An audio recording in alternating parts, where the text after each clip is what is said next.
The manila envelope felt heavier than it should have, like it contained the weight of worlds rather than just paper. I stood in my marble foyer, still dressed in my Pilates clothes, staring at the return address, Davidson Private Investigations. My hands trembled slightly as I tore it open, though I wasn't sure why. I'd hired them to look into some irregularities in our joint accounts, nothing more. What I found inside would shatter my carefully constructed life into a million glittering pieces. Before we jump back in, tell us where you're tuning in from. And if this story touches you, make sure you're subscribed, because tomorrow, I've saved something extra special for you. Before I continue, I want to take a moment to thank each of you for being part of this journey. If you're finding strength in stories of truth and transformation, consider subscribing. It's completely free and helps us build this incredible community of support. Now, let me tell you how I discovered my husband's ultimate betrayal. I spread the photographs across my kitchen island, each one more damning than the last.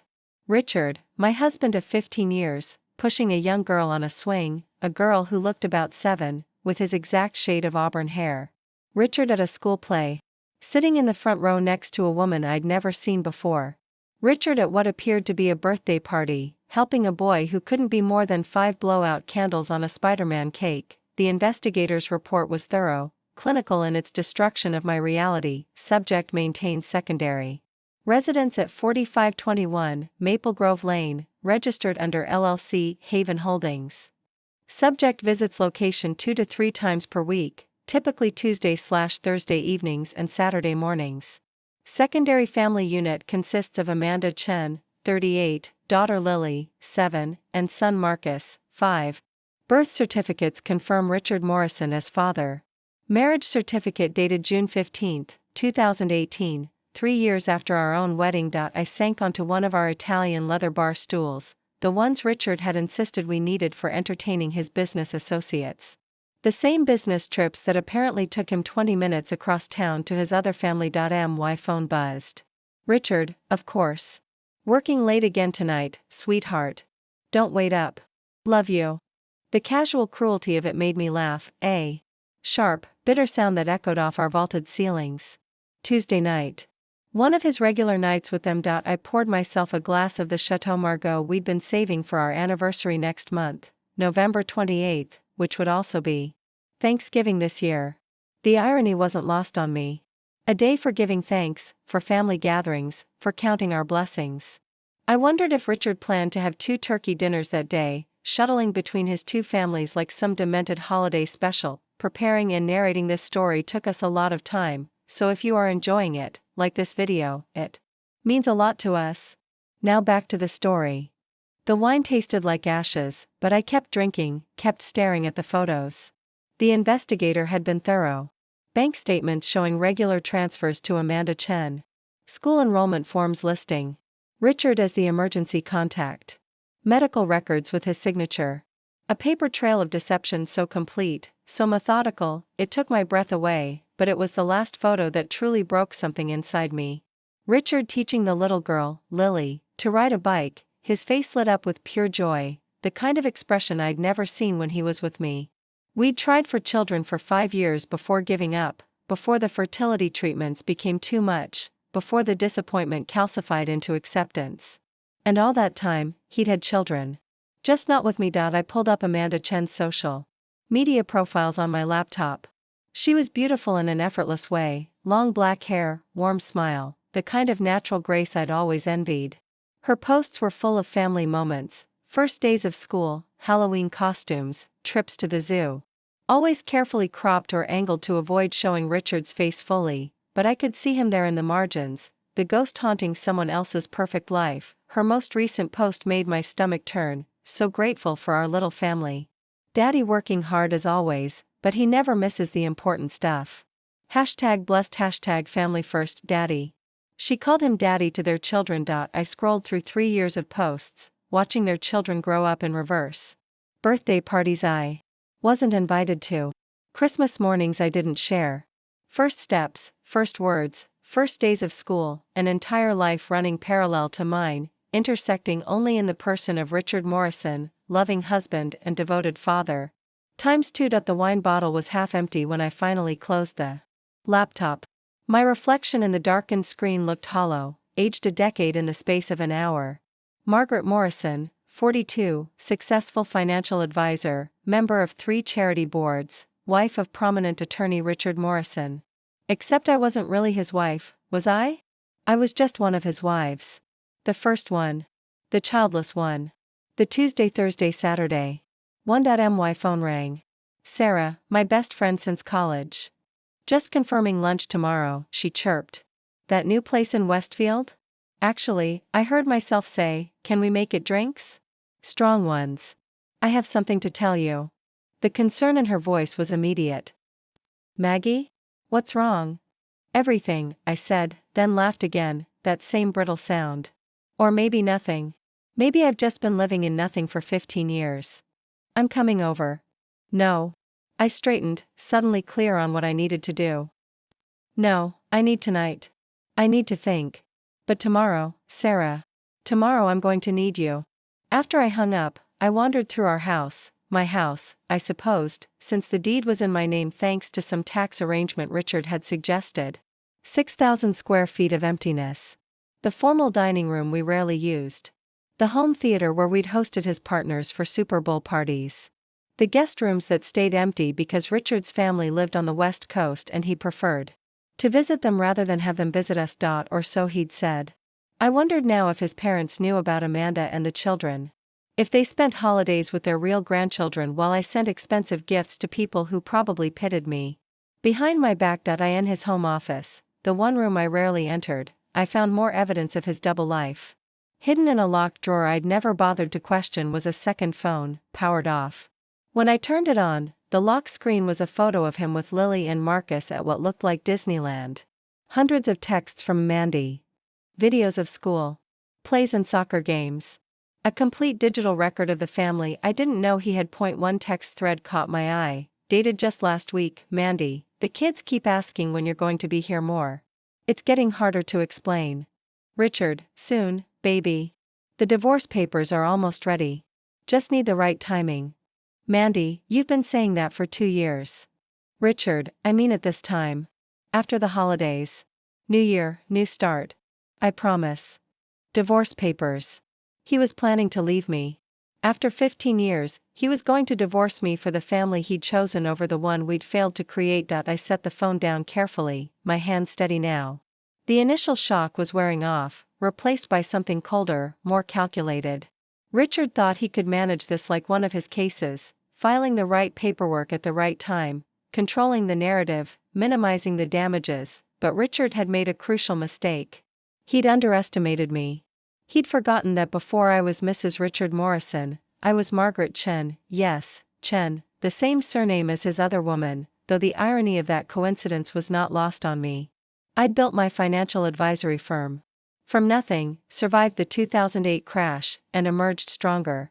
I'd learned to read between the lines of financial statements, to spot hidden assets and paper trails, and I'd learned that the best revenge wasn't always the most obvious one. I picked up my phone and opened my calendar. November 28, Thanksgiving. 5 weeks away. An idea began to form, terrible and perfect in its simplicity. Richard wanted to manage the timing of our divorce? Fine. But I would manage the terms of engagement. I pulled out my laptop and began making lists. Guest lists. Menu plans. Seating arrangements. If Richard wanted a family Thanksgiving, I'd give him one he'd never forget. The wine was gone by the time I finished my initial planning. My phone showed 3 missed calls from Richard, probably wondering why I hadn't responded to his "working late" text with my usual "be safe, love you too." Let him wonder. Let him worry, just a little, though I doubted he had the emotional capacity. For real concern about the wife he was planning to discard. I climbed the stairs to our bedroom, another space that felt like a movie set now, all staged intimacy and hollow gestures. The California king bed where we'd slept side by side, the walk-in closet with his suits hung precisely 2 inches apart, the bathroom with dual vanities that seemed to mock the pretense of our partnership. On his nightstand sat a framed photo. From our wedding day. We looked so young, so hopeful. I'd worn my mother's jade pendant for luck, carried white orchids because they were sophisticated, smiled until my cheeks ached because I was marrying the man I loved. I picked up the photo, studying Richard's face.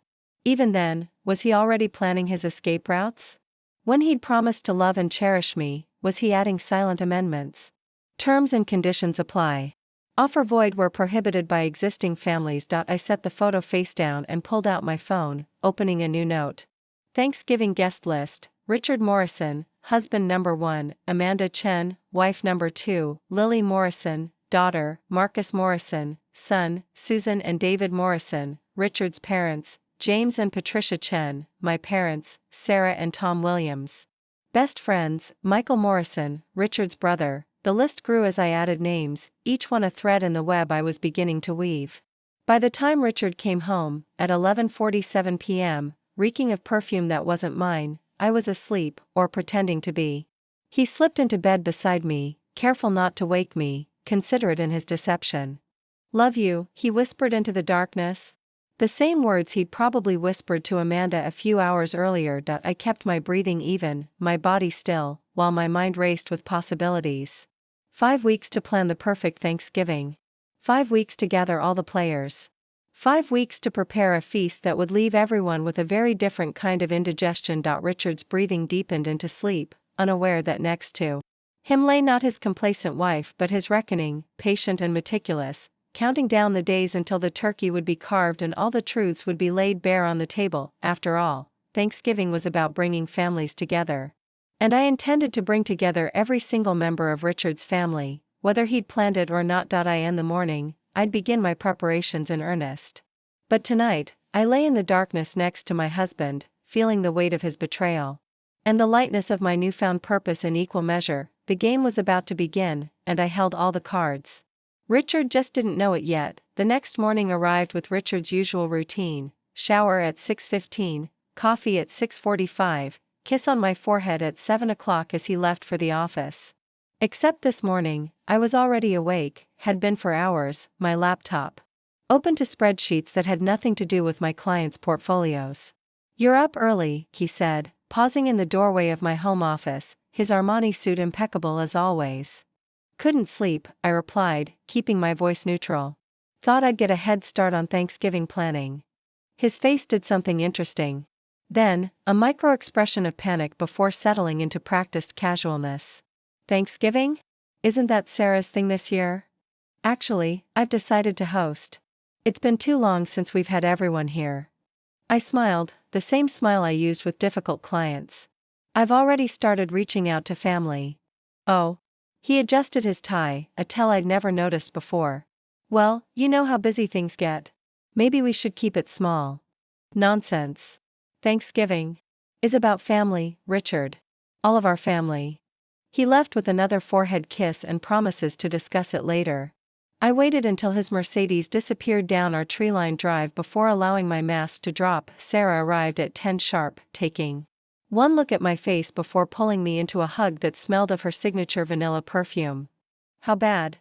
she asked, settling onto my kitchen sofa with the ease of 15 years of friendship. I handed her the investigator's file.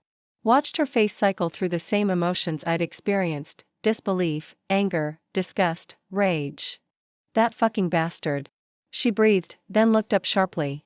"Sorry, I know he's still your—" "No," I interrupted. "He's exactly that. A fucking bastard." She flipped through more photos, pausing at the one of Richard teaching Lily to ride a bike. "She looks just like him." "I know. How long have you known?" 14 hours. I glanced at my phone. 14 hours and 37 minutes. Sarah set down the file and took my hands. "What do you need? Lawyer?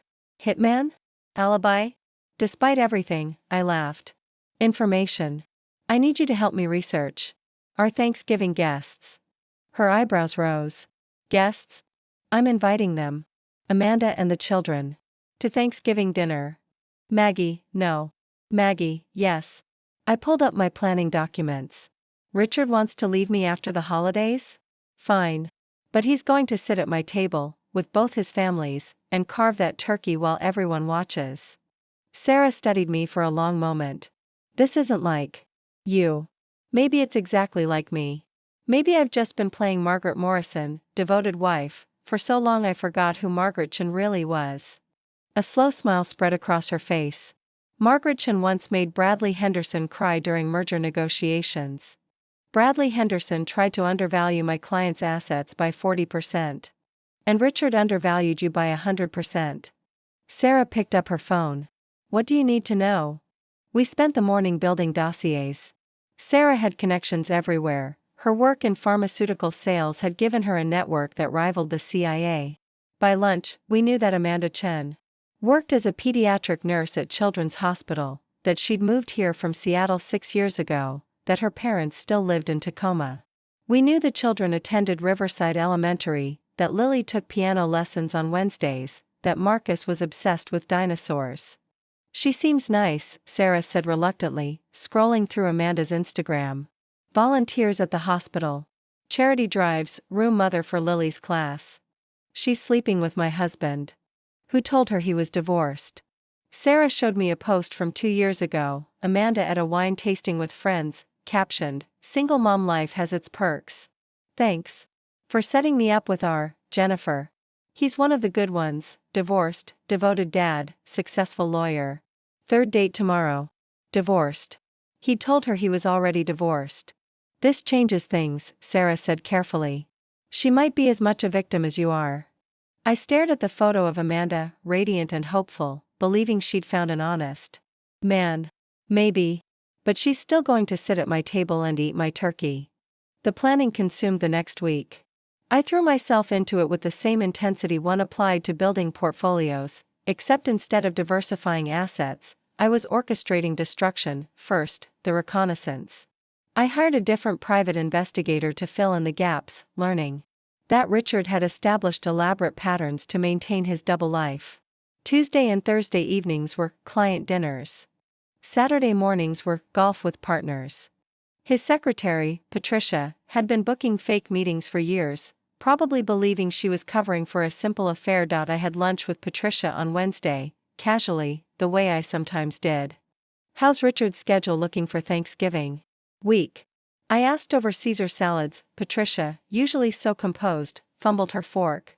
Oh, you know how he is. Always something coming up. I'm planning a big family dinner. Make sure he keeps the day clear, won't you? No last-minute emergencies. She nodded, her smile tight. I wondered how much guilt she carried, enabling his deception. I almost felt sorry for her. Almost. Next came the invitations. These required particular delicacy. I couldn't simply call Amanda and invite her to Thanksgiving, even I wasn't that directly confrontational. Instead, I employed a more subtle approach. I created a new email account under the name of a fictional charity organization, Harvest Hearts Foundation. The email was professionally designed, complete with logos and nonprofit registration numbers I'd fabricated. Dear Ms. Chen, your dedication to Children's Hospital has been brought to our attention by several grateful families. We would like to honor you and other exceptional healthcare workers at our annual Thanksgiving Appreciation Dinner. Date, November 28. Time, 2 p.m. Location, 47 Rosewood Drive. This intimate gathering will include a traditional Thanksgiving meal and recognition ceremony. You are welcome to bring your children. We'll have activities arranged for young guests. Please RSVP by November 15. Warm regards, Patricia Hartwell, Director of Community Outreach. The address, of course, was mine. But Amanda wouldn't know that. The property was listed under an LLC for tax purposes, another of Richard's financial arrangements that now worked in my favor. For Richard's parents in San Diego, I took a different approach. A phone call, woman to woman, with Susan Morrison. "Margaret, darling," she exclaimed. "How wonderful to hear from you. How's our Richard?" Our Richard. If only she knew how much of ours he really was. "He's wonderful, Susan. Actually, that's why I'm calling. I know you usually stay in California for Thanksgiving, but I'm planning something special this year. A surprise for Richard. Would you and David consider flying out?" "Oh, how lovely. But you know how Richard feels about us traveling during the holidays." Yes, I knew exactly how Richard felt. He needed to keep his parents away from his Massachusetts life, where scheduling conflicts might arise. "I think he'd make an exception this year," I said. "I have some news to share, and I'd really love to have you both here when I announce it." The pause was telling. "News? Margaret, are you?" I let her assumption hang in the air. Susan had been dropping hints about grandchildren for years, unaware her son had already provided them. I'd rather not say anything yet, I demurred. But I think you'll want to be here. We'll book flights immediately. My parents required less manipulation. They'd never warmed to Richard, my mother especially. Something cold in his eyes, she'd said after first meeting him. Mother's intuition, perhaps, or just her general distrust of lawyers. Of course we'll come, my mother said when I called. But why the sudden interest in hosting? You haven't cooked a turkey in 5 years. I've been inspired, I said. I want this Thanksgiving to be memorable. My mother had a way of packing entire conversations into single syllables. Should I bring my good jade set? The jade dinnerware that had been in our family for generations, used only for the most significant occasions. Yes, I said. I think that would be perfect.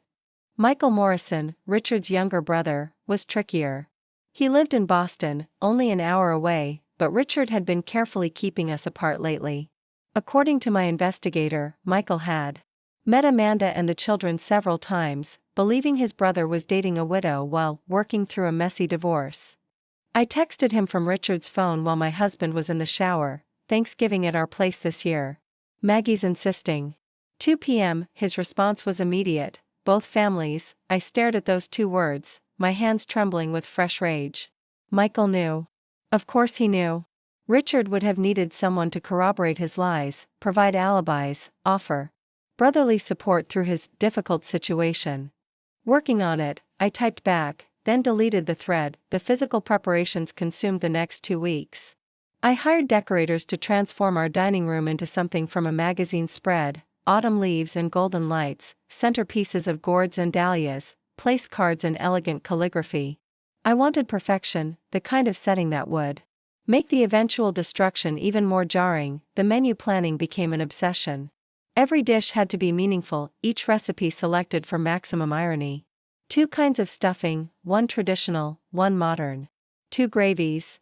2 of everything, really, a feast of duality that only I would understand until the moment of revelation. I practiced my hosting smile in the mirror, the gracious expression I'd wear while serving betrayal alongside the Brussels sprouts. I rehearsed conversations, anticipated reactions, planned for contingencies. What if Amanda didn't come? What if Richard discovered the invitation? What if someone warned him, but the universe seemed to be conspiring in my favor? Richard remained oblivious, too caught up in his own deceptions to notice mine. He even complimented me on taking such an interest in Thanksgiving. It's nice to see you excited about something, he said one evening, finding me surrounded by recipe books and seating charts. You've seemed distant lately. Have I? I looked up from my carefully crafted chaos. I suppose I've had a lot on my mind. He sat beside me on the couch, taking my hand in a gesture that once would have comforted me. Now his touch felt like spiders on my skin. Is everything okay? You know you can talk to me about anything. The hypocrisy was breathtaking. I squeezed his hand, marveling at my own ability to pretend. Actually, I said, I've been thinking about the future. About family. His hand stiffened in mine. Oh? We're not getting any younger, Richard. And Thanksgiving seems like the perfect time to talk about what comes next. Maybe we should discuss this privately first. No. I smiled, bright and false. I want everyone there when we talk about our future. Our families deserve to be part of the conversation. He pulled his hand away, stood up abruptly. I should check my emails. Of course, I said, returning to my seating chart. Oh, your mother called. They're flying in on Wednesday. The color drained from his face. What? I thought they were staying in California. I invited them. Surprise. I beamed at him. I know. How much you miss them. He left the room without another word, presumably to figure out how to juggle his scheduled visit with Amanda and the children on Thursday with his parents' unexpected arrival. I listened to him on the phone in his office, voice low and urgent, laying groundwork for excuses. 2 weeks before Thanksgiving, Amanda RSVP'd to the charity dinner. Her email was warm and grateful. Thank you so much for this honor. My children. And I would be delighted to attend. Is there anything we can bring? Just your presence, I thought, typing a polite response about how her attendance was gift enough. The final pieces fell into place like dominoes. Sarah and her husband Tom confirmed, eager to support me through whatever I had planned. My parents arranged their flights. The caterer was booked to help with sides. I'd cook the turkey myself, needing that kind of control over the centerpiece. 3 days before Thanksgiving, I found Richard in his office, surrounded by papers. His phone clutched in his hand. Problems? I asked innocently. Just work stuff, he muttered. Might have something come up on Thursday. Oh no. I let disappointment color my voice. But everyone's coming. Your parents are so excited. I know. He rubbed his temples. I'll figure it out. I left him to his panic, returning to my own preparations. The investigator had confirmed Amanda believed she was attending a charity function. Richard had no idea she'd be coming to our house. His parents didn't know about his double life. The collision course was set, and I was the only one who could see it coming. The night before Thanksgiving, I lay in bed beside Richard one last time as his wife. Tomorrow, everything would change. Tomorrow, the thankful facade would crumble. And everyone would see the truth laid bare between the cranberry sauce and pumpkin pie. I love you, Richard whispered in the darkness, perhaps sensing some shift in the air between us. I know, I replied, not returning the sentiment. Tomorrow, I would serve my revenge hot, dressed as hospitality and garnished with the bitter herbs of truth. But tonight, I closed my eyes and dreamed of turkeys and families and the beautiful carnage of a perfectly planned meal. The stage was set. The players were confirmed. All that remained was to cook the bird and carve the truth from the carcass of our marriage. Thanksgiving couldn't come fast enough. Thanksgiving morning dawned crisp and clear, one of those perfect New England days that belonged on a postcard. I'd been awake since 4, not from anxiety but from anticipation. The turkey was already in the oven, a 22-pound bird that would feed both of Richard's families with room to spare. Richard emerged from the bedroom at 7, looking haggard. He'd been up most of the night, judging by the circles under his eyes and the way his phone never left his hand. Smells amazing, he said, pouring coffee with shaking hands. Just getting started. I pulled fresh herbs from the refrigerator, each movement precise and practiced. Your parents land at noon. Will you pick them up, or should I arrange a car? I'll get them. His voice was strained. Actually, something's come up at the office, Richard. I turned, knife in hand, rosemary scattered across the cutting board. It's Thanksgiving.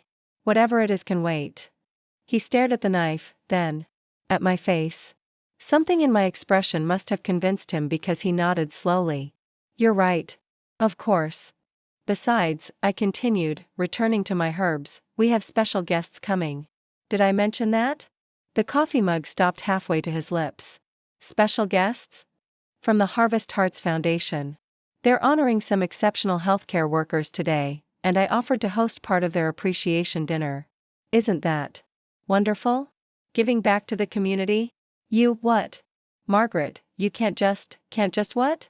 Open our home to deserving people on Thanksgiving. I smiled sweetly. I thought you'd be proud of me. You're always saying we should be more involved in charity work.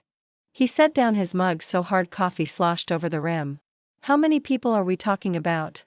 Oh, just a small group. A lovely nurse from Children's Hospital and her 2 children. Apparently, she's done remarkable work with premature infants. If I hadn't been watching for it, I might have missed the way his pupils dilated, the slight tremor in his jaw. Children's Hospital? Yes.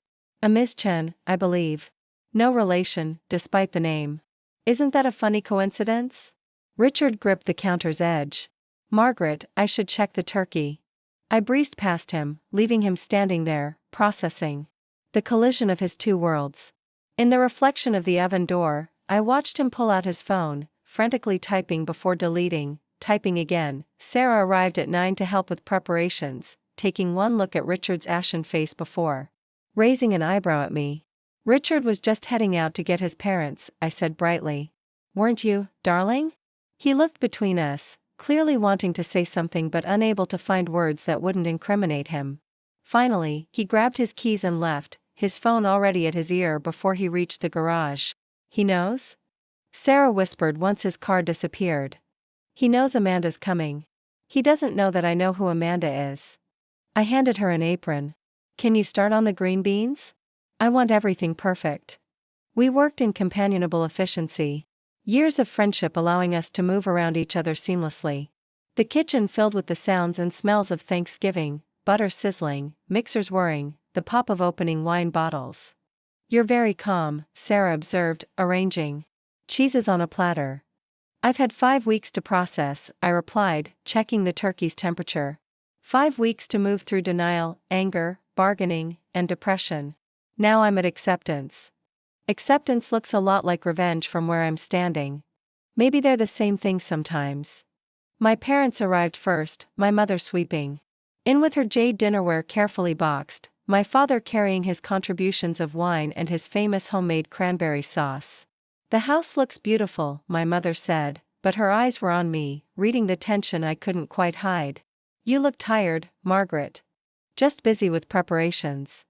I kissed her cheek, breathing in her familiar scent of jasmine. "I'm so glad you're here." She held my face in her hands for a moment, studying me. "Whatever it is," she said quietly, "we're here." My father, less intuitive but equally protective, had already noticed Richard's absence. "Where's that husband of yours?" "Picking up his parents from the airport." I glanced at the clock. "He should be back soon." Tom arrived next, bearing wine and looking slightly uncomfortable, as he always did at family gatherings. Sarah immediately put him to work opening bottles. Knowing he preferred having a task. At noon, I received a text from Richard, "Parents delayed. Flight issues. Be there soon." A lie, of course. I'd checked, their flight had landed on time. He was stalling, trying to figure out how to warn Amanda without revealing his deception. But I'd anticipated this. At 1 o'clock, I sent a text from the charity email account to Amanda, "We're sending a car for you. No need to drive. See you at 2. Her response was immediate and grateful. The trap was closing. Richard arrived with his parents at 1:30, his mother chattering excitedly about the surprise visit while his father helped with their bags. Richard looked like a man walking to his execution. "Margaret." Susan Morrison embraced me warmly. "The house looks absolutely stunning. And you?" She pulled back, studying my face. "You're glowing." "Could it be?" I smiled mysteriously. "Let's wait until everyone's here." Richard's face went from pale to green. "Everyone?" "Just a few more guests," I said, leading his parents to the living room where appetizers waited. "Richard, could you help me in the kitchen?" He followed reluctantly, cornering me by the refrigerator. "Margaret, we need to talk." "Now? When I'm in the middle of cooking?" I pulled out the green bean casserole. "Can't it wait?" "No, it can't." He grabbed my wrist, not hard but firmly. "Who else is coming?" I looked down at his hand on my wrist, then up at his face. "You're hurting me." He released me immediately, stepping back. "I'm sorry. I'm just stressed." "About what?" "It's Thanksgiving. Your parents are here, my parents are here. We're surrounded by family." I tilted my head. "Unless there's something you're not telling me?" The doorbell rang before he could answer. "Could you get that?" I asked sweetly. "My hands are full." He stood frozen, torn between refusing and maintaining the facade. The doorbell rang again. "Richard." He moved like a sleepwalker toward the door. I followed at a distance, arriving just in time to see him open it to Michael, his brother. "Hey, bro." Michael embraced him, then noticed his expression. "You okay? You look like you've seen a ghost." "Fine," Richard managed. "Just fine." Michael entered, greeting me with a kiss on the cheek. "Maggie. Thanks for organizing this. Mom's been dying to see everyone." The pause was telling. He knew. Who else was expected? "Our pleasure," I said. "Come in, have some wine. We're still waiting on a few people." I left the brothers whispering furiously in the foyer and returned to the kitchen, where Sarah was putting finishing touches on the appetizers. "Status," she murmured. "Michael's here. Richard's about to have a breakdown. And?" I checked my phone. The car with Amanda and the children just turned onto our street. Sarah squeezed my hand. "You sure about this? It's too late to stop now." Through the kitchen window, I watched a black town car pull into our circular drive. My heart rate spiked. For the first time all day as I saw her, Amanda Chen, helping 2 children out of the back seat. Lily wore a purple dress with matching ribbons in her hair. Marcus clutched a toy dinosaur. They were beautiful children. Richard's children. The doorbell rang. "I'll get it," I called out, moving quickly before Richard could intercept. I opened the door to Amanda's confused face. She was lovelier in person than in photos, with the kind of natural warmth that made you want to trust her immediately. "Hello," she said uncertainly. "I think there might be some mistake. We're here for the Harvest Hearts event?" "No mistake," I said, extending my hand. "I'm Margaret Morrison. Welcome to my home." The color drained from her face as she recognized the surname. "Morrison? Mommy?" Lily tugged at her mother's coat. "Is this the right place?" "Yes," I said, kneeling to the child's level. "This is exactly the right place. You must be Lily. I've heard so much about you." Behind me, I heard Richard's strangled voice. "Amanda?" She looked past me, and I watched the precise moment her confusion transformed into horror. "Richard? What are you doing here?" "Daddy." Marcus broke free from his mother's hand, running toward Richard with pure joy. The moment stretched like taffy. Richard stood frozen as his son barreled into his legs.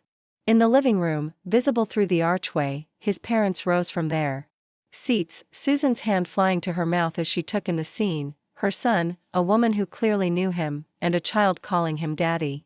"Richard." Susan's voice was faint. "What's going on?" I stood slowly, brushing off my dress. "Please, come in. It's cold outside, and dinner's almost ready." Amanda hadn't moved, her face cycling through emotions: confusion, realization, horror, rage. "You're his wife." "His actual wife." "For 15 years, I confirmed. Though apparently that's been more of a timeshare arrangement than I realized." "He told me you were divorced. That the papers were final 3 years ago." "Yes, I found his text messages. Apparently, the divorce has been perpetually imminent." I stepped aside, gesturing. "Please, come in. We have a lot to discuss, and the children shouldn't have to stand in the cold." "We're leaving." Amanda grabbed Marcus's hand, pulling him back. "Kids, come on." "But Mommy, Daddy's here," Lily protested. "Please," I said quietly. "Don't punish them for his lies. It's Thanksgiving. Let them have dinner with their father. And their grandparents." I nodded toward the living room where Susan and David stood frozen. I imagined they'd like to meet their grandchildren. Amanda's eyes filled with tears. "You knew. You knew, and you invited me here to humiliate me." "No," I said firmly. "I invited you here for truth. Something neither of us has had for far too long." Richard finally found his voice. "Margaret, please, shut up." I didn't even look at him. "This is between Amanda and me now." Sarah appeared at my shoulder, wine glasses in hand. "I thought our guests might need these." Amanda laughed, a broken sound. "Wine? Of course. Mommy?" Lily's voice was small. "Why are you crying?" That seemed to decide it. Amanda straightened, wiping her eyes. "We're going to have Thanksgiving dinner with some new friends, baby." She looked at me, something like steel in her spine. "And then Mommy and Daddy are going to have a long talk." They entered my home, our home, Richard's other family crossing the threshold into the life he'd kept them separate from. In the living room, my parents had joined Richard's, all 4 of them staring at the unfolding drama with varying degrees of shock and dawning comprehension. "Mom, Dad," Richard started. "Are these our grandchildren?" Susan interrupted, her voice barely a whisper. Marcus, with the fearless honesty of 5-year-olds, marched up to her. "I'm Marcus. This is my T-Rex. His name is Chomper." Susan's composure cracked. She sank onto the sofa, tears streaming. "Oh my God. Oh my God, Richard, what have you done?" "Perhaps," I said, my hostess smile firmly in place, "we should all sit down for appetizers. Dinner won't be ready for another hour, and I think we have a lot to talk about." I assigned seats with the precision of a general deploying troops. Amanda and the children on one sofa, Richard's parents on another, mine in the chairs opposite. Richard stood in the center like a man before a firing squad, his brother Michael wisely staying by the bar. "Would someone," my father said in his controlled lawyer voice, "explain what exactly is happening here?" "I think that's Richard's story to tell," I said, settling into my favorite armchair with a glass of wine. "Richard? The floor is yours." He looked around the room, at his parents' devastated faces, at Amanda's barely controlled rage, at his children's confusion, at my perfect calm. He stopped, started again. "This isn't how this was supposed to happen." "No," I agreed. "You We're supposed to leave me after the holidays, right? New year, new start? That was the plan you texted Amanda about. Amanda's wine glass shattered in her hand. As Sarah rushed to help her, gathering glass and wrapping her hand in a kitchen towel, I reflected that broken glass was probably the least of what would shatter today. But sometimes destruction was necessary. Before rebuilding could begin. Daddy? Lily's voice was very small. Why is everyone upset? Richard knelt before his daughter, our daughter, I supposed, in the way that everything in this house was ours, and I saw him struggle for words that could explain the inexplicable to a 7-year-old. Sometimes, he began, then stopped, looking at me helplessly. Sometimes, I finished for him. Adults make mistakes. Big ones. And sometimes the only way to fix them is to tell the truth, even when it hurts. Susan Morrison stood abruptly. I need air. Mom, Richard started. Don't. She held up a hand. Just, don't. She fled to the garden, David following after. A moment's hesitation, the silence that followed was broken only by the timer going off in the kitchen. If you'll excuse me, I said, rising gracefully, I need to baste the turkey. Sarah, could you make sure everyone has drinks?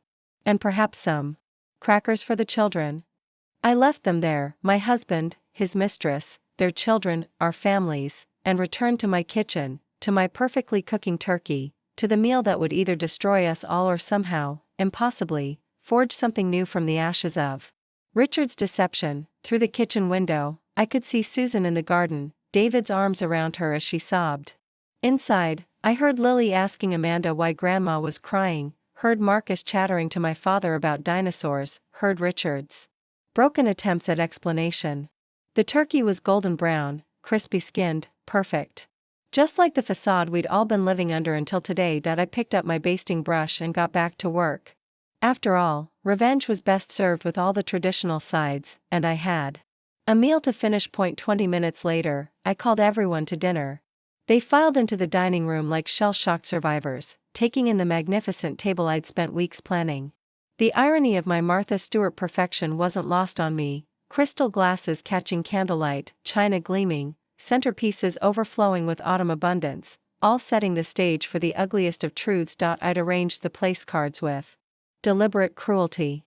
Richard at the head of the table, as tradition demanded. Amanda to his right, me to his left. The children between their parents. Our parents facing each other across the elaborate spread, forced to confront the evidence of their son's duplicity with every glance.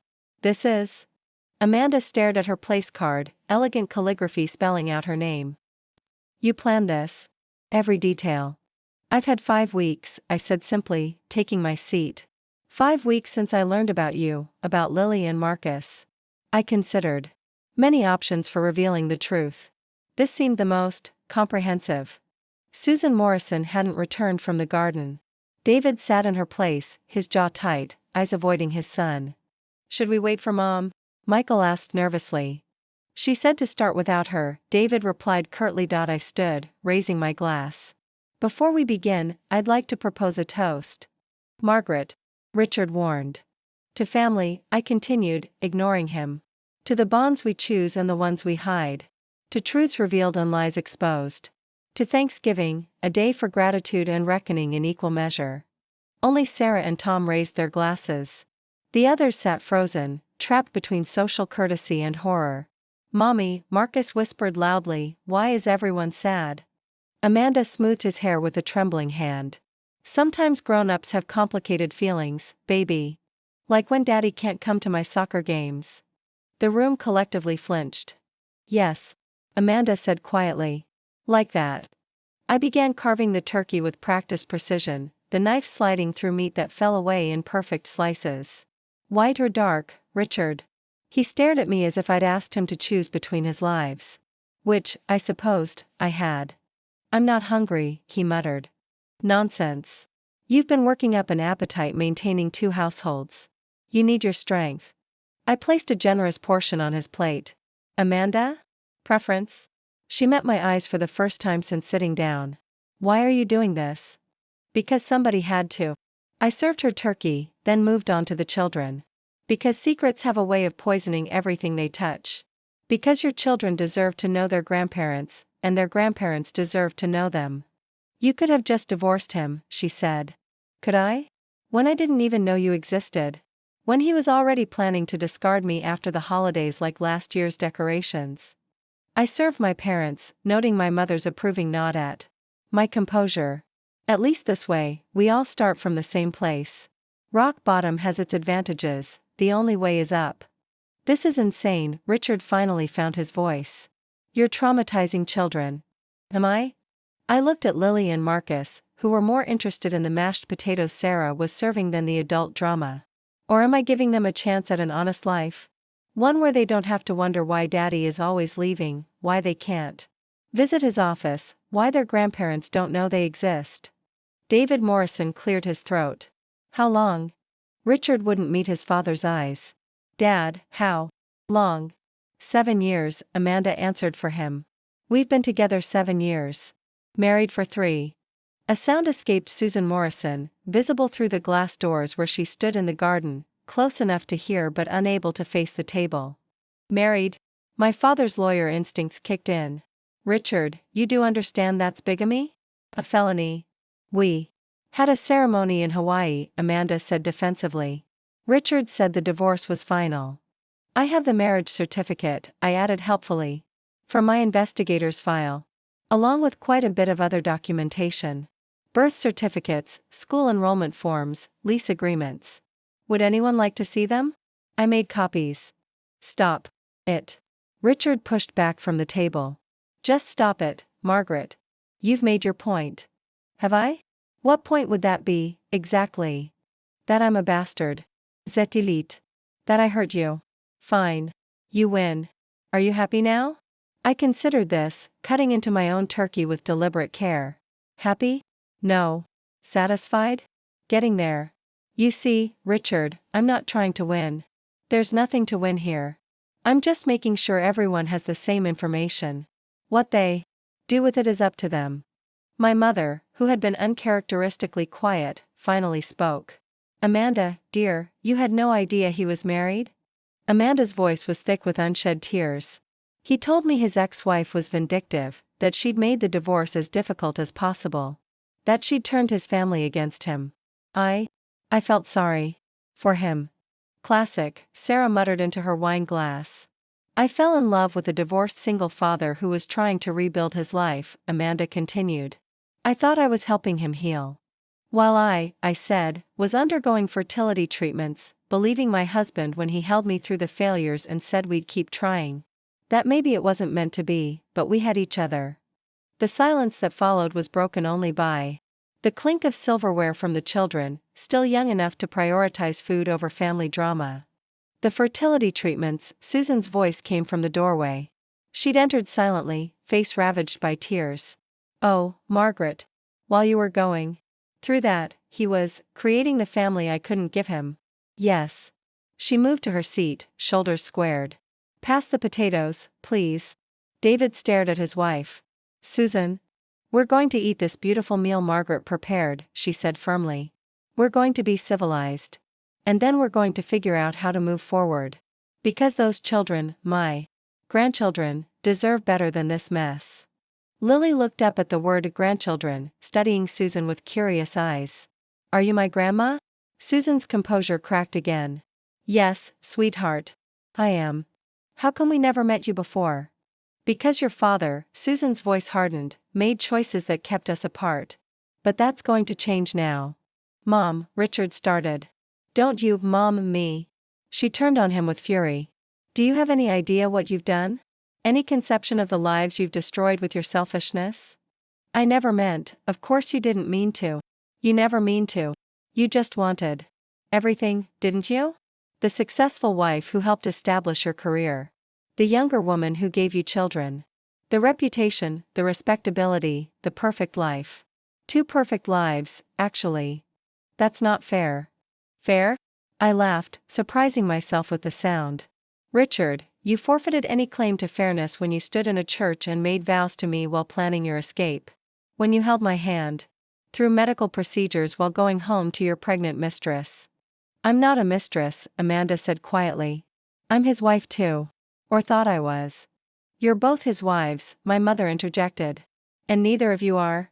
The marriage to Amanda is invalid, legally speaking. Though I suspect Richard knew that when he arranged a ceremony outside the continental United States. Michael, who had been steadily drinking since arrival, finally spoke up.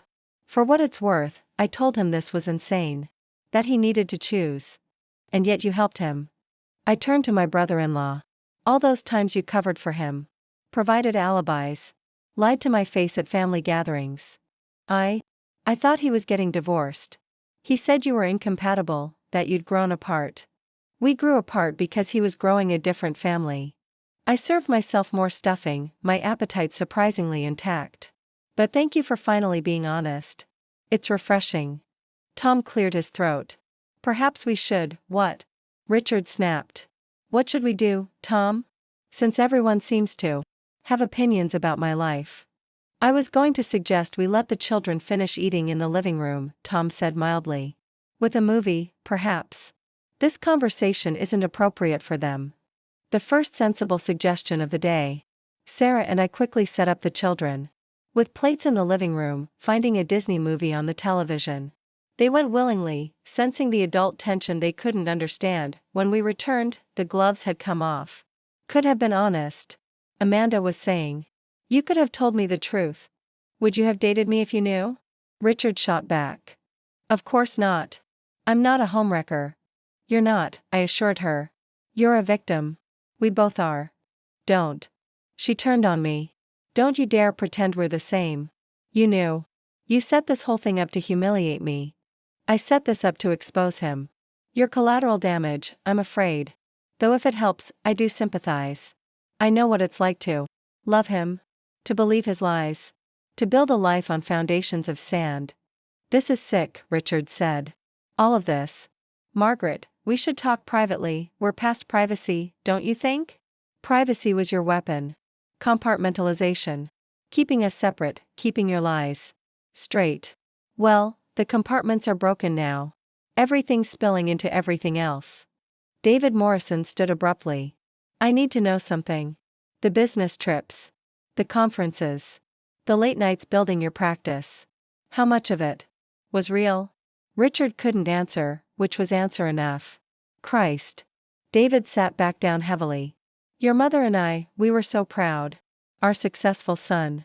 Following in my footsteps but exceeding them. It was all built on lies. My career is real, is it? How many billable hours were actually spent? With your other family? How many client dinners were bedtime stories? How many partnerships were built while your wife, your actual wife, sat home alone? I poured myself more wine, noting that we'd gone through 6 bottles already. The investigator was thorough. Would you like to see the analysis of his time allocation? It's fascinating reading. You investigated me? Thoroughly. Financial records, credit card statements, phone records. Did you know you've spent approximately $300,000 maintaining your double life? Hidden accounts, the apartment lease, private school tuition for children I didn't know existed. Amanda's face went white. 300,000? Oh yes. Richard's been very generous with marital assets. Though I suppose from your perspective, they weren't marital assets at all. I need a lawyer, Amanda said faintly. I can recommend several, my father offered. Though you'll want to avoid anyone from Richard's firm, for obvious reasons. This isn't happening, Richard muttered. It is, though. I stood, beginning to clear plates. And the beautiful thing about truth is that once it's out, we can all stop pretending. Amanda, you can stop wondering why he's never fully available. I can stop believing I'm in a marriage. The children can stop living a lie they don't even know they're part of. And what about me? Richard demanded. What am I supposed to do? Whatever you want, I said simply. For the first time in years, you can do whatever you want without sneaking around. Isn't that liberating? Susan Morrison stood as well, beginning to help clear.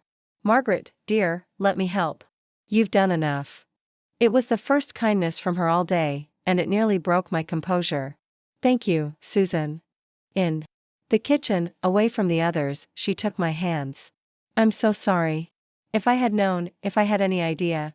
He's very good at keeping secrets. His father had an affair once, she said quietly. Years ago. We worked through it, rebuilt our marriage. I thought I'd raised Richard to be better than that. Maybe that's where he learned it was survivable. That marriages could withstand betrayal if you just managed it properly. She squeezed my hands tighter. What you did today, it was cruel. And brilliant. And necessary. It was all I had left, I admitted. The only move that gave me any power. In this situation. We returned to find the dining room in chaos. Richard and Amanda were arguing in harsh whispers while both sets of parents watched like spectators at a car crash. Michael had his head in his hands. Only Sarah and Tom maintained any equilibrium, refilling wine glasses with grim determination. Dessert? I announced brightly. I have 3 kinds of pie. Apple, pumpkin, and pecan. Though I suppose that's fitting, 3 of everything seems to be our theme. How can you be so calm?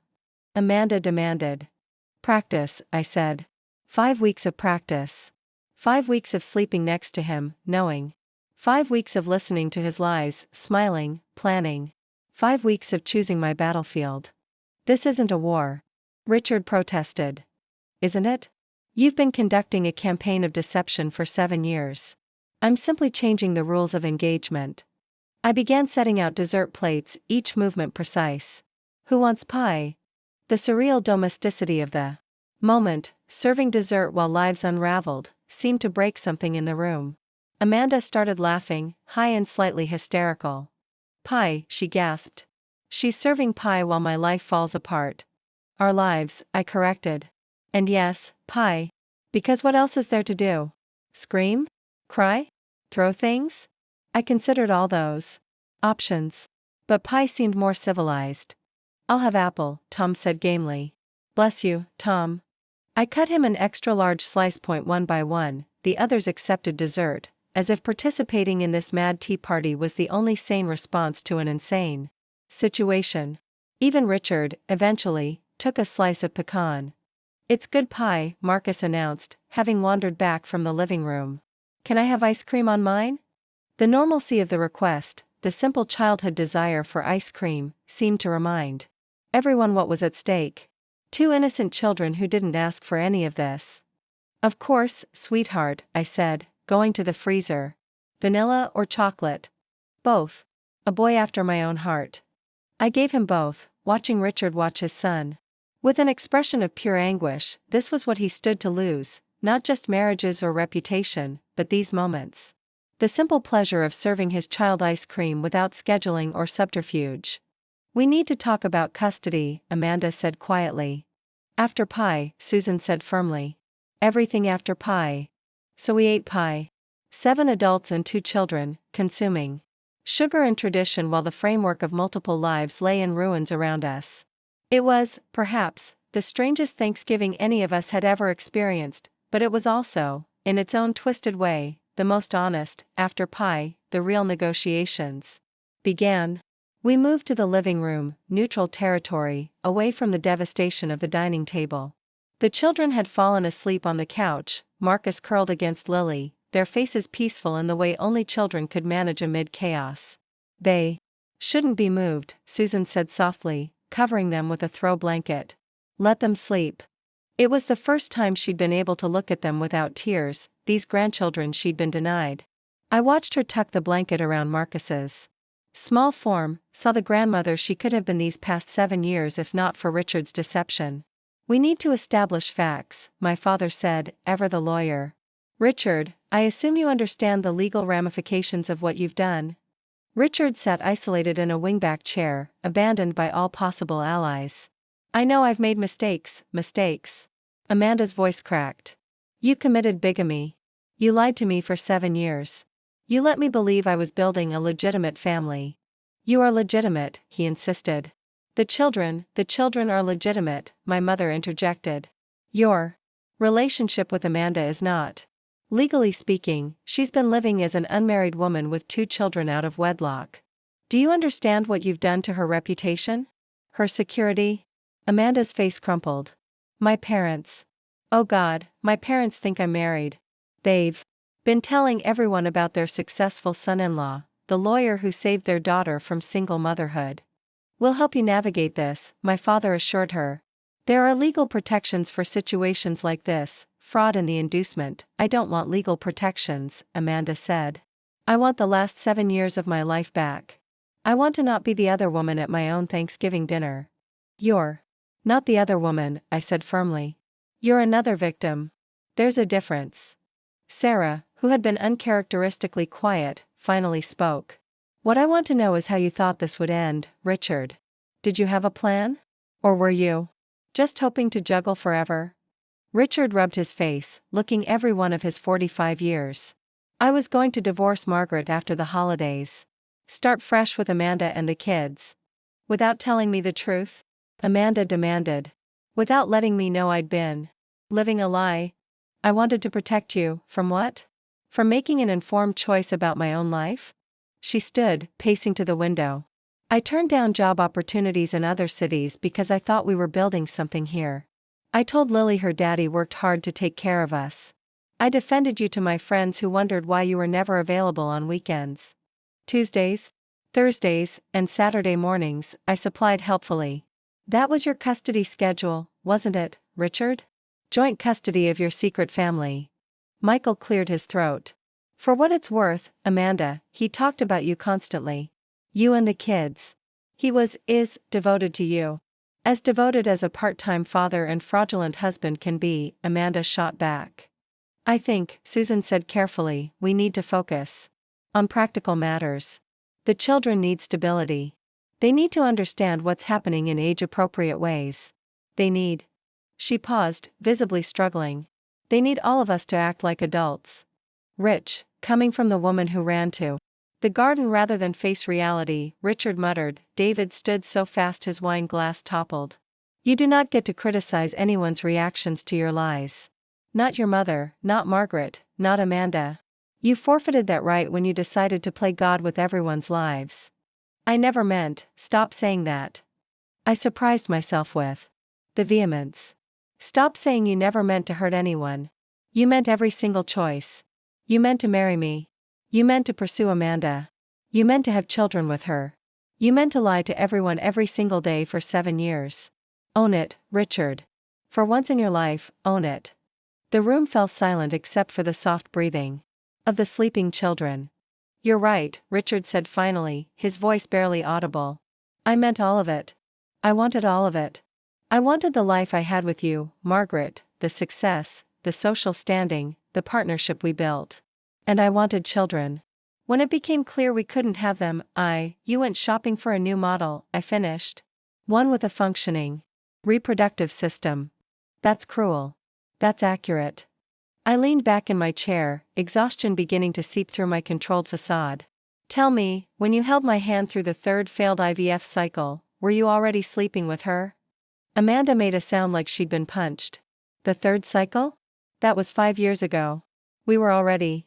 She covered her mouth. Oh God. I was pregnant with Lily while you were going through IVF. I nodded. He'd come home from her prenatal appointments and comfort me about our failure to conceive. It's almost poetic, really. I'm going to be sick, Amanda said, rushing toward the powder room. Sarah followed her, ever the caretaker. In her absence, the room felt smaller, the air thicker with unspoken recriminations. The house, Tom said unexpectedly. What happens to the house? Leave it to Tom to focus on practical matters when emotions ran too high. The house is in my name, I said. As is the vacation property in the Berkshires. Richard preferred to keep assets liquid for tax purposes. Ironic, really, he protected me financially while destroying me emotionally. I never wanted to hurt you, Richard said. No, you wanted to have everything without consequences. But consequences have a way of finding us, don't they? Amanda returned, pale but composed, Sarah's steadying hand on her arm. I need to know about finances. The accounts he set up for us, are they marital assets? Technically, yes, my father said. Though there are arguments to be made about fraudulent conveyance, I don't want Margaret's money, Amanda interrupted. I want what's owed to my children. What they're entitled to from their father. Child support will be calculated based on Massachusetts guidelines, I said. I've already had my attorney run the numbers. Richard will owe approximately $4,200 per month for both children. You've already? Richard stared at me. When did you see an attorney? Week 2 of my 5-week preparation period. Diana Rothstein. You've heard of her, I'm sure. She handled the Pemberton divorce. Very thorough. The Pemberton case was brutal, Michael said, looking impressed despite himself. Yes, well, brutality seemed called for. I pulled out my phone. Checking the time. She's actually expecting my call this evening. Holiday hours, but she made an exception given the circumstances. You can't be serious about divorce, Richard said desperately. We can work through this. Counseling? I laughed, the sound sharp in the quiet room. Richard, you didn't have an affair. You had a second family. You committed felony bigamy. You stole years of my life and hundreds of thousands of dollars of our assets. What exactly would we discuss in counseling? Your time management skills? The children deserve an intact family, he tried. Which children? Amanda asked acidly. The ones you had with me while your wife was undergoing fertility treatments? Those children deserve a father who isn't a pathological liar. We need to think about their schools, Susan said, still focused on her grandchildren. Their stability. Their friends. They can stay in their schools, I said. I'm not a monster. The divorce settlement will ensure Richard can maintain appropriate housing for his visitation. Though I imagine scheduling will be simpler now, no more need to invent client dinners. This is all happening too fast, Richard protested. 7 years of deception is too fast? I stood, needing to move. You've had 7 years to figure this out, Richard. 7 years of choosing lies over truth. Forgive me if I don't feel the need to slow down now. My phone buzzed. Diana Rothstein, right on schedule. If you'll excuse me, I said, I need to take this. Please, make yourselves comfortable. There's more wine in the kitchen, coffee in the pot. Amanda, the children can sleep here as long as needed. Despite everything, they're innocent in this. I stepped onto the back patio to take the call, the cold November air sharp against my flushed skin. Behind me, through the glass, I could see them all, the wreckage of my marriage laid out like a crime scene in my living room. Diana, I said. When the attorney answered. Yes, it's done. They're all here. I updated her on the evening's revelations, her occasional the only response as she took notes. When I finished, she was quiet for a moment. You know this was risky, she said finally. He could claim emotional distress, hostile environment, he could, I agreed. But he won't. Not with bigamy charges hanging over his head. Not with his parents as witnesses to his confession. Not with Amanda ready to testify about 7 years of fraud. The children complicate things. The children clarify things. They deserve honesty. Security. A father who shows up as himself, not as whatever version he's playing that day. And you? What do you deserve, Margaret? I looked back through the glass at the tableau inside, Richard slumped in defeat, Amanda. Wrapped in Susan's awkward comfort, my parents conferring quietly in the corner. I deserve the truth, I said. And after today, I finally have it. When I returned inside, the atmosphere had shifted. The initial shock was wearing off, replaced by exhausted practicality. We need to talk logistics, Amanda was saying. The children can't know about the bigamy. Not yet. They're too young to understand. Agreed, Susan said. But they need to know they have grandparents. An extended family. We'll tell them Daddy made some mistakes, Amanda said carefully. That families sometimes look different than we expect. Modern families, my mother suggested.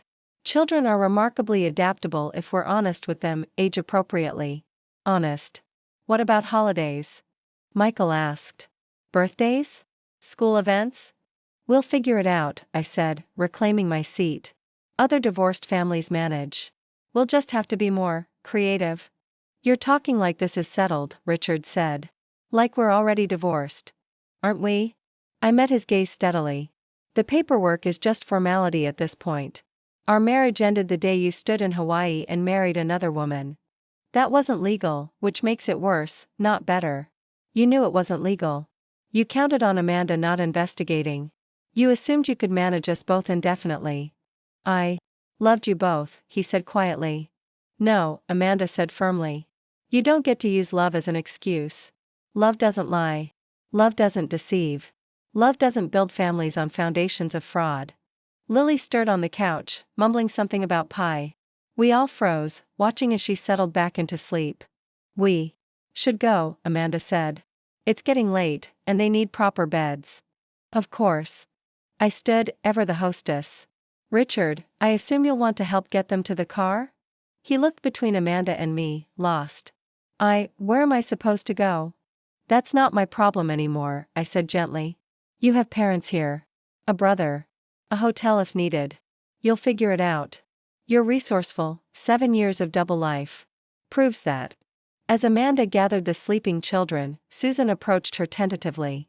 I know this is awful timing, but might I have your phone number? I'd like to. That is, if you're comfortable. I'd like to know my grandchildren. Amanda's face softened slightly. They deserve grandparents. We'll take it slow, but, yes.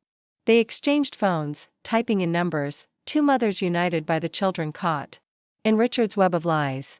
For what it's worth, Amanda said to me as Richard carried Marcus to her car, I'm sorry. If I had known, you couldn't have known. He made sure of that. I touched her arm briefly. Take care of yourself. And them. We'll sort out the rest with lawyers.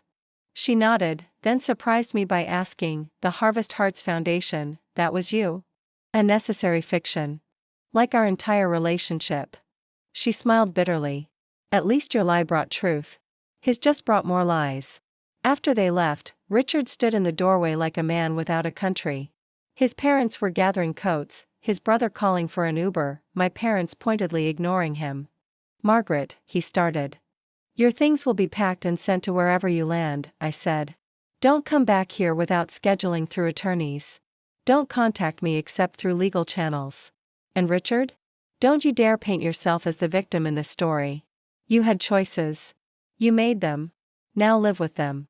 He left without another word, climbing into Michael's Uber. His parents followed in their rental car after Susan hugged me tight and whispered, You're stronger than all of us. When only Sarah and Tom remained, helping me clear the devastation of dinner, I finally let the facade crack. Did I do the right thing? I asked, voice small in my empty house. Sarah wrapped an arm around me. You did the only thing. You refused to be complicit in his lies. That took incredible courage. It felt like cruelty.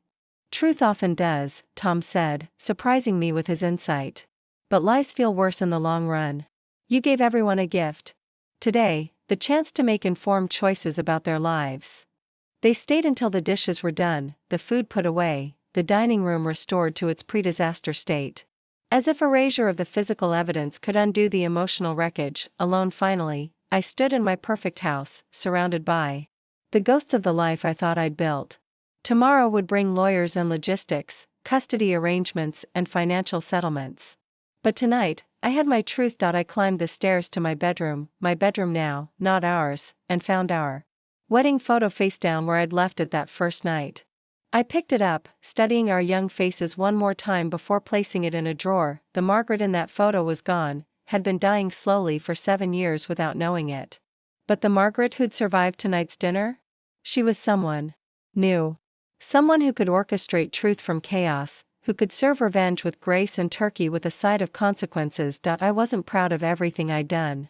But I was proud of refusing to live a lie for one more day. And that, I decided as I prepared for my first night alone in 15 years, was something to be thankful for. The weeks following Thanksgiving unfolded like a carefully choreographed disaster. By Monday morning, Richard's absence from our bed had been replaced by legal documents on my kitchen counter. Diana Rothstein worked with frightening efficiency, emergency motions filed, temporary restraining orders established, financial accounts frozen pending investigation. He's hired Brennan and Associates, Diana informed me over coffee that first Monday. Good firm, but they're already playing defense. The bigamy issue has them scrambling. Will he face criminal charges? Unlikely. The DA's office rarely pursues bigamy unless there's additional fraud, social security, insurance, that sort of thing. But it's leverage. He knows it, they know it, and they'll negotiate accordingly. My phone had been buzzing all morning. Word traveled fast in our social circles, and the vultures were circling. I'd turned off social media notifications after the first few, concerned messages that were clearly fishing for gossip. There's something else, Diana said, sliding a folder across the table. My investigator found additional accounts. It seems Richard was planning his exit more thoroughly than we thought. I opened the folder to find bank statements for accounts I'd never seen. Systematic transfers dating back 2 years, small enough to avoid notice but adding up to nearly $500,000. He was building a nest egg, I said, surprisingly calm. For his new life with Amanda and the children. We'll recover it, Diana assured me. Massachusetts takes a dim view of hiding marital assets. But Margaret, this shows premeditation. He's been planning to leave you for at least 2 years. 2 years of good morning kisses. 2 years of working late. 2 years of anniversary dinners and vacation plans and lies, lies, lies. I want to bury him, I heard myself say. Diana smiled, sharp as a blade. Then let's dig. The social fallout was swift and merciless. By Tuesday, everyone in our circle knew something had happened. The story spread in whispers and text messages, growing more dramatic with each telling. Richard Morrison had another family. No, 2 other families. No, he'd been embezzling. No, there were illegitimate children scattered across the state. I let them talk. The truth was damning enough without embellishment. Sarah fielded calls for me, becoming my unofficial press secretary. Margaret is focusing on moving forward, she'd say smoothly. The family requests privacy during this difficult time. But privacy was impossible when your husband's bigamy made you the most interesting story at every coffee shop and country club in Massachusetts. On Wednesday, I met Amanda at a neutral location, a quiet cafe in Cambridge where neither of us was known. She looked exhausted, dark circles under her eyes that makeup couldn't hide. The children keep asking for him, she said without preamble. Lily understands something's wrong. Marcus just wants Daddy. What have you told them? That Daddy made some mistakes and needs time to fix them. That he loves them but can't live with us right now. She laughed bitterly. How do you explain bigamy to a 7-year-old? You don't, I said. You explain that families are complicated. That adults sometimes make choices that hurt people. That none of it is their fault. She studied me over her coffee cup. How are you so calm about this? I've had longer to process. Also, I don't have children asking questions I can't answer. I paused. How are you managing financially? That's actually why I asked to meet. She pulled out her own folder. I've been going through everything. Bank accounts, credit cards, loans. Did you know he took out credit in my name? How much? 40,000 in personal loans. Another 20 in credit cards. Her hands shook as she showed me the statements. I thought we were building a life together. Turns out I was just funding his double existence. We'll add it to the lawsuit, I said, making notes. Fraud, identity theft, Diana will have a field day with this. I can't afford someone like Diana Rothstein. I met her eyes. You can't afford not to have someone like her. I'll cover your retainer. I can't accept that. Yes, you can. We're both victims of his deception, but you have children to protect. Let me help you protect them. She broke down then, the careful composure crumbling. I reached across the table, taking her hand, this woman who'd unknowingly shared my husband, who'd borne the children I couldn't have. I loved him, she whispered. Despite everything, I loved him. So did I admitted. The version of him we thought we knew. We sat there, 2 women bound by the same man's lies, finding an unexpected solidarity in shared pain. By Friday, Richard had made his first move. He showed up at my office building with flowers, apparently thinking a grand gesture would somehow fix 7 years of deception. Security called me before letting him up. Send him away, I told them. And add him to the no-access list. But he didn't leave. Through my office window, I watched him pace the sidewalk, checking his phone, running his hands through his hair. The confident attorney was gone, replaced by a desperate man watching his carefully constructed world collapse. My assistant knocked. Mrs. Morrison? You have a visitor. Says she's your mother-in-law? Susan entered hesitantly, as if unsure of her welcome. I hope I'm not intruding.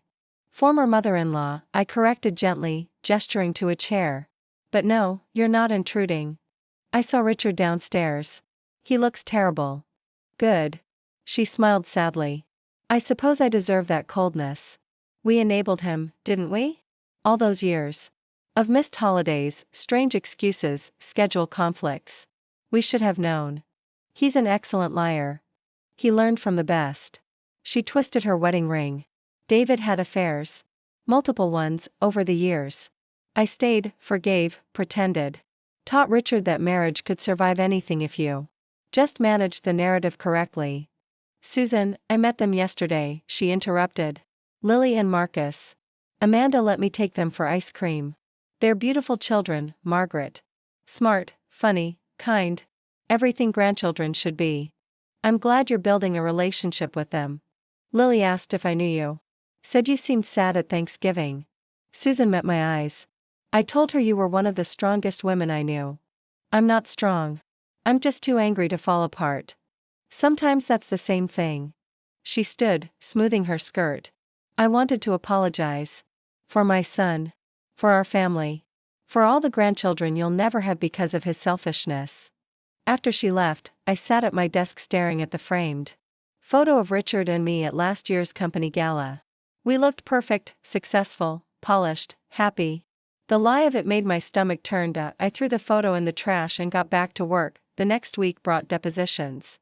Richard, flanked by his legal team, looked like he'd aged a decade.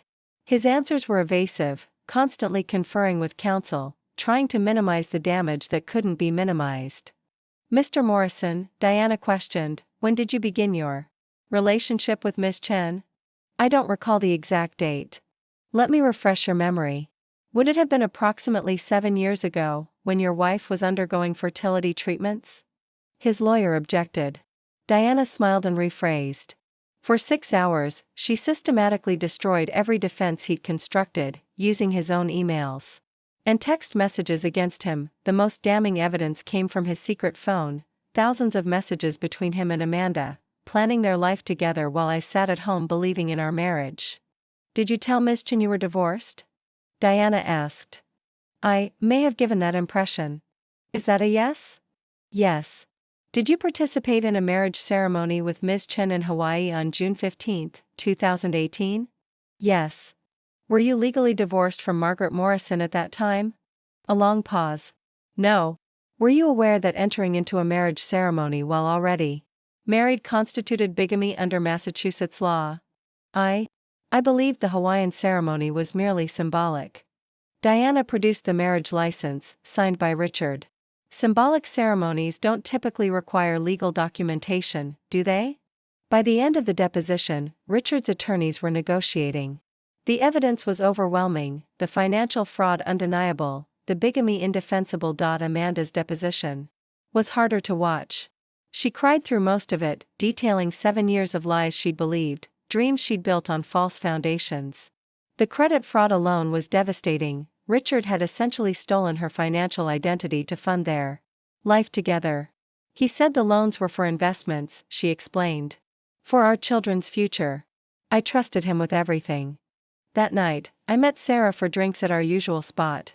The bartender, who'd served us for years, didn't mention Richard's absence. How are you holding up? Sarah asked. I'm discovering things about myself, I admitted after 2 martinis. Like how much anger one person can hold. It's quite impressive, actually. Anger's good. Anger gets things done. Diana says we could take him for everything. The house, the investments, spousal support for life. Complete financial destruction. But, there are children involved. Innocent kids who didn't ask for a father who's a pathological liar. I stared into my glass. I want him punished, not them. That's very noble of you. It's practical. Destroying Richard completely helps no one. I want justice, not scorched earth. My phone buzzed. Diana, with an update. Richard's team had made an offer. He's offering the house, half the investments, and substantial alimony, I told Sarah. In exchange for dropping the fraud charges and keeping the bigamy quiet. That's generous. It's desperate. He knows what a trial would do to his career. No firm wants a bigamist with fraud convictions handling client funds. What about Amanda? Separate settlement. He'll pay all the fraudulent debts, child support, and establish college funds. I showed her the numbers. It's fair. More than fair. So why don't you look happy? I signaled for another drink. Because fair doesn't erase 7 years of lies. Because I'll never have children. Because I wasted My 30s on a man who was building his real family elsewhere. Sarah gripped my hand. You'll build something new. Something better. With what? I'm 42, divorced, and the city's most famous betrayed wife. Not exactly dating profile gold. Fuck dating profiles. You're brilliant, successful, and just orchestrated. The most epic Thanksgiving revenge in Massachusetts history. You're a legend. Despite everything, I laughed. A legend. Right. But there was truth in her words. Messages had been pouring in from women who'd experienced similar betrayals. Not bigamy, perhaps, but lies, deception, the discovery that their marriages were built on sand. They saw me not as a victim but as someone who'd fought back with intelligence. And Grace.1 message stood out, from a woman named Patricia. Richard's secretary. I knew, she'd written. I'm sorry. I scheduled his fake meetings, booked his alibi dinners. I thought it was just an affair. If I'd known about the children, the second marriage. I'm sorry. I stared at her message for a long time before responding. You were doing your job. He was the one with obligations to honor. It was easier to forgive Patricia than Richard. She'd been another pawn in his game, keeping secrets she didn't fully understand. The final negotiations took place in Diana's office. Richard looked hollow, his $1,000 suit hanging loose on his diminished frame. The stress had cost him weight, sleep, and most of his arrogance. I want weekends with the children, he said, the only point he wouldn't budge on. That's between you and Amanda, I said. I have no say in your custody arrangements. I want it in writing that you won't interfere. Interfere?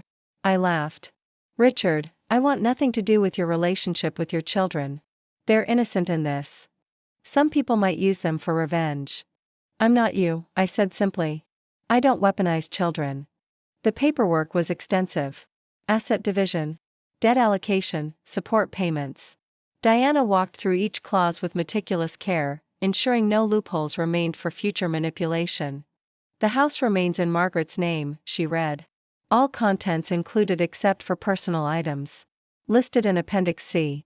Richard's grandmother's ring was on that list. The one he'd proposed with, claiming it was a family heirloom. I wondered now if that had been a lie too. Alimony payments of $12,000 per month for 10 years or until remarriage. Richard flinched but said nothing.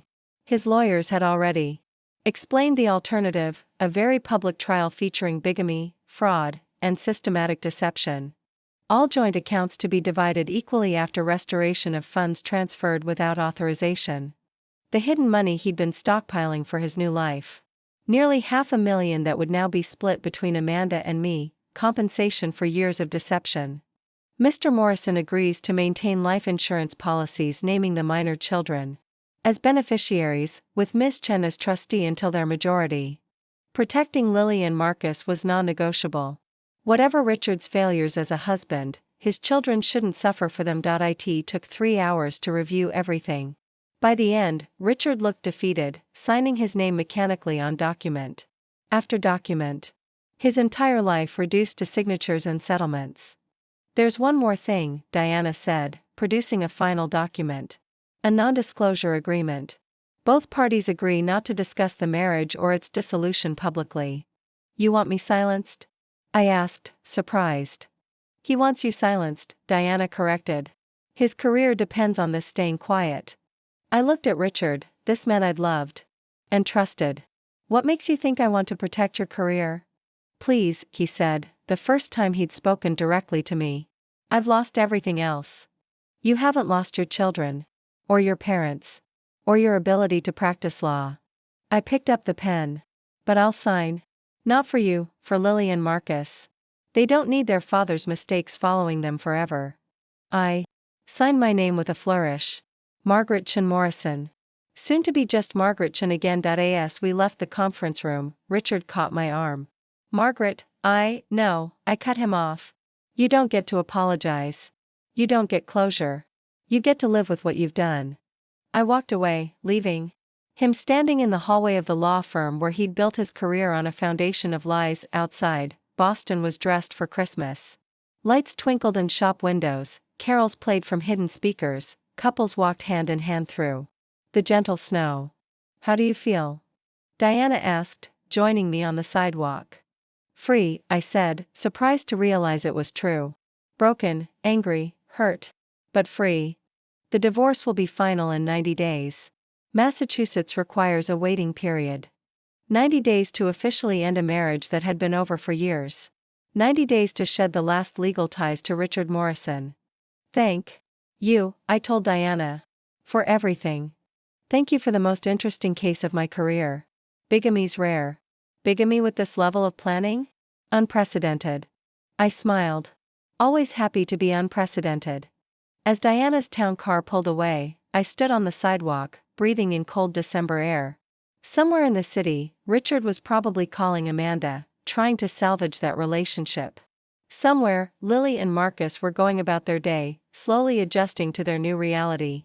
Somewhere, Susan Morrison was learning to be a grandmother to children she'd just discovered, and here I stood, 42 and starting over, with a fortune in settlement money and a house full of ghosts. My phone buzzed.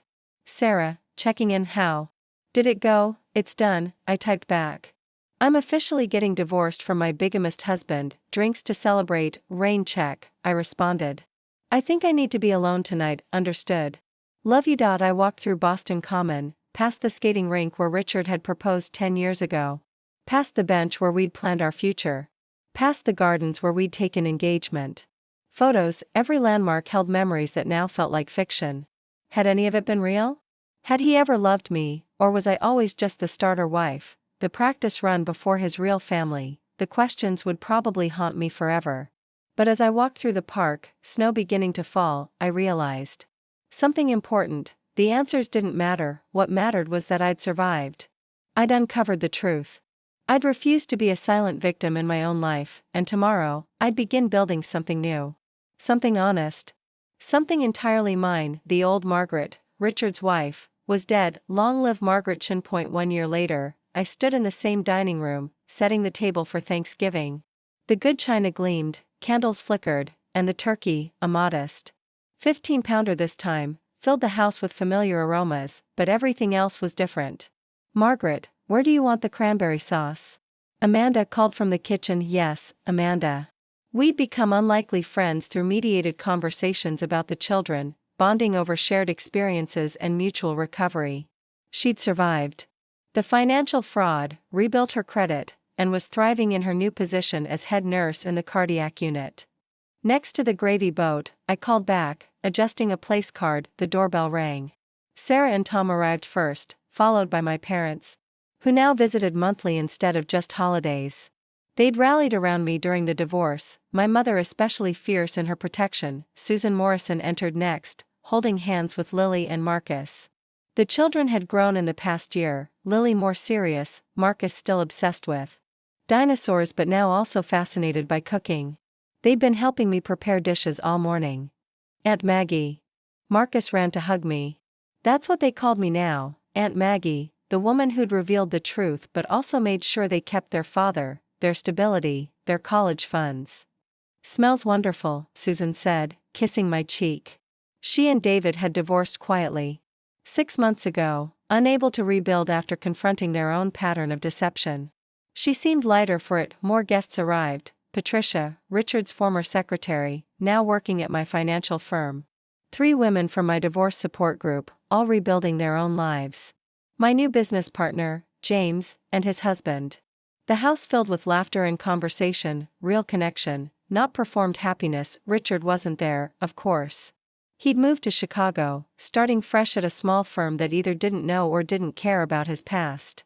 He saw the children monthly, and by all accounts was a devoted if chastened father. Amanda had forgiven him enough to co-parent effectively, though she'd never trust him again. As we gathered around the table, I stood to speak. Last Thanksgiving, I thought I was destroying something, I said, looking at each face.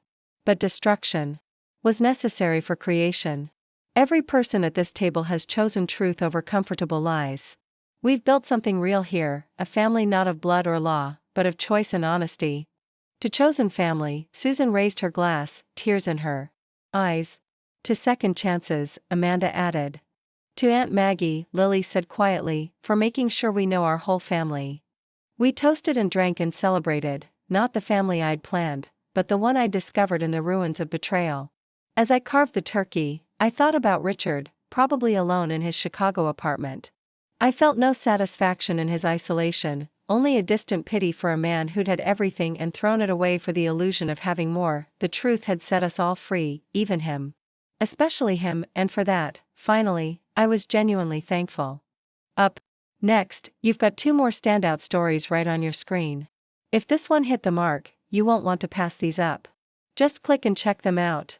And don't forget to like, subscribe and turn on the notification bell, so you don't miss any upload from us.